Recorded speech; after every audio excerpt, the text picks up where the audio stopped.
उन्हाळ्याचे शेवटचे दिवस दिवस म्हणजे असह्य करणारे आहे आणि आपल्या झाडांनासुद्धा तोच प्रॉब्लेम होते बघा. तुम्ही जर मातीची असं छोटंसं मडकं आपल्या झाडाच्या अवतीभोवती भरून ठेवाल तर आपल्या झाडाला छान असा थंडावा मिळेल.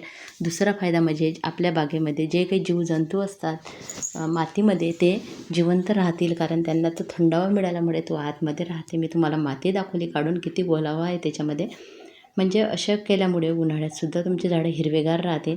दुसरं म्हणजे असे भरपूर सुकलेले पानं बघा, कार्डबोर्ड हे काय करतात, थंडावा प्रदान करतात आणि याची जर मोठी लेयर तुम्ही पानांची टाकाल ना तर आतमधली माती सुकणार नाही आणि बरेच जीवाणू याच्यामध्ये आत राहतील. म्हणजे गांडूळ असो किंवा बाकी जे काही आपले मित्र कीड राहते ते जिवंत राहते. त्याच्यामुळे तुम्ही हा उपयोग करू शकता. तिसरं म्हणजे बघा, आमच्याकडे ही चिवड भाजी अशी असते आणि ही चिवड भाजी विदर्भामध्ये जास्त खाल्लेली जाते असं. आणि मी असं ऐकलेलं आहे किंवा बघितलं लहानपणी, पहिले जेव्हा खूप जास्त गरमी राहायची आणि जेव्हा फॅन वगैरे असं काही एवढी सोय नव्हती, तेव्हा लहान बाळांना पाळण्यामध्ये ही भाजी टाकून त्यांना झोपवलं जायचं. म्हणजे बघा, ही किती थंडावा प्रदान करणारी भाजी आहे. म्हणून मी हे जर एखाद्या कुंडीच्या अवतीभोवती लावली ना, आपलं झाड वाचू शकते. आणि ही माहिती, हे बघा, हा भूमी आवला आज मला दिसला खालून. याला असे छान असे आवड्यासारखे छोटे छोटे फळं असतात, म्हणून याला भूमी आवला खूप गुणकारी आहे हा. याची माहिती मला यूट्यूबवरून याच्यावरूनच मिळाली, पण त्याचे गुणधर्म मात्र खूप आहे असं समजलं. आणि हे बघा, निसर्ग आपल्याला देत असते. विषय दुसरीकडे जात आहे. मी सांगत आहे की उन्हाळ्यापासून वाचवण्यासाठी खास उपाय बघा, एखाद्या कुंडीत अशी बारीक बारीक झाडं जरी लावली असले ना तरीसुद्धा वाचते. आता हे झाड बघा किती छान मन प्रफुल्लित करते. किंवा तुम्ही इटांचे असे तुकडे टाकू शकता, कार्डबोर्डचे तुकडे भरपूर टाका. बघा, हे अंजीरचं झाड माझं पूर्ण सुकलं होतं, म्हणजे मला वाटत नव्हतं हे झाड परत येईल. एकही पान नव्हतं, पण त्याचा सीझन आला आणि त्याला पानं यायला लागली. याच्यातली माती बघा, आणि याच्यात गांडूळसुद्धा भरपूर प्रमाणात तयार झालेले आहे. अशा पद्धतीने उन्हाळ्यातसुद्धा आपण आपल्या जमिनीतले गांडूळ असो की जीव असो वाचू शकतो आणि आपले झाडंही वाचवू शकतो. किंवा अशा इटा ठेवल्या ना तर हेही थंडावा शोषून घेतात, पाणी शोषून घेतात आणि झाडांना थंडावा प्रदान करतात.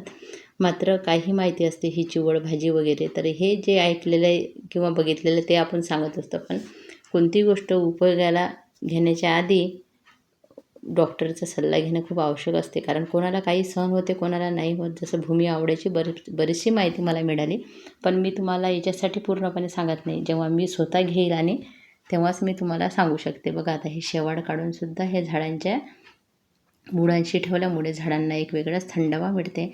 आणि बघा, एक पेरू परत पडला खाली, कारण झाड छोटं असलं ना तर धक्का लागूनसुद्धा हे फळं पडतात.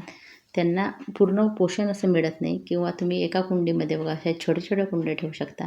इथे काही दिवसापूर्वी टिफिन बॉक्स होता ना, याचं बघू आपण काय झालं. बघा, याचं सर्व खतात रूपांतर झालेलं आहे आणि हे आता काढून ठेवते. आणि याच्यावर ठेवलेल्या होत्या मी छोट्या कुंड्या. छोट्या कुंड्या ठेवल्याने एका कुंडीमध्ये त्याही कुंडीला थंडावा मिळते आणि जे झाड लावलेलं त्यालासुद्धा वाचलं जाते. असे काही खास उपाय तुम्ही आता शेवटच्या या दिवसात करू शकता, कारण आता आपण सर्वच पावसाची खूप आतुरतेने वाट पाहत आहे. हे झाडंसुद्धा, हे तर दिवसभर आपण कितीही यांना थंडावा प्रदान केला तर गरम वाफा मात्र लागतात. पण बघा, नारळाचे हे तोरण आपण ठेवू शकतो. मी असे काही उपाय सांगते. आज पहिले तो भूमी आवला माझ्या बागेमध्ये निघायचा ना, काढून फेकायची, पण आता मला माहिती झाली तर मी काढणार नाही.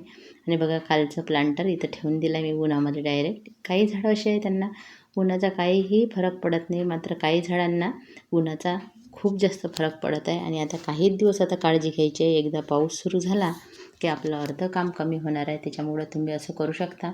छोटे छोटे तुकडे असेल ना, असे पणत्याचे, कुंड्याचे, हे सुद्धा तुम्ही झाडांच्या मुळाशी ठेवू शकता. माहिती आवडली असेल तर मनापासून धन्यवाद सर्व.